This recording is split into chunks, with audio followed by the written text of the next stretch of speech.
Hi Elf Volunteers, it's Carly. Going over intro and conclusion here for Rocks and Pebbles. This is a crazy unit. There is a lot going on, so let's get started. I sent you a video explaining the rock cycle. I would recommend watching that because you'll want to explain the rock cycle. We have rock cycle posters. We have different handouts that explain what a geologist is.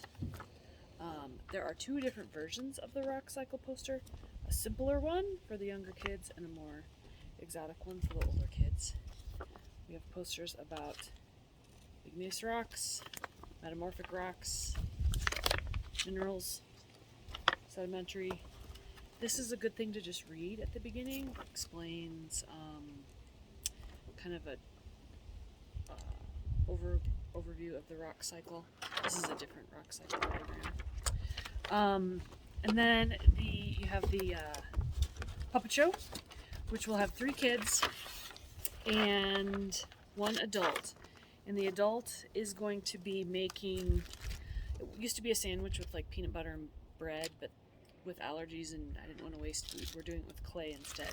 So you're going to want to have 1 small ball of 4 different colors of clay.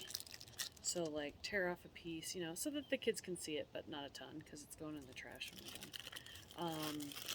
To make this just represents the smushing together of the rocks. So for the puppet show, you need 4 colors of clay, this box of rocks, rolling pin, cutting board. Ladies, how are you? Good. There is also, for introduction or conclusion, a song, the Rock Cycle song, sung to the tune of Row, Row, Row Your Boat. And then the introduction, conclusion bucket will also have the books.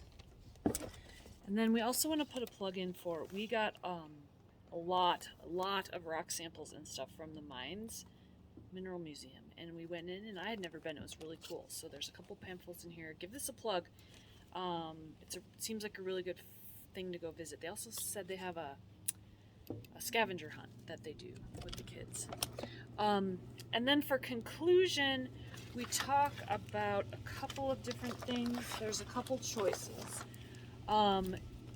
First thing is we talk about things that we use every day that are made of rocks.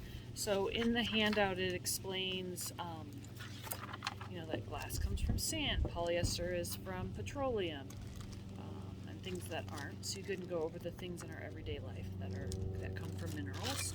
And then there's a scavenger hunt of things that come from minerals. And there's an outside version and an inside version where you can go around and look for things, concrete, windows, asphalt, plastic, and some handouts explaining where we use minerals in our everyday life. So you can do that for the conclusion.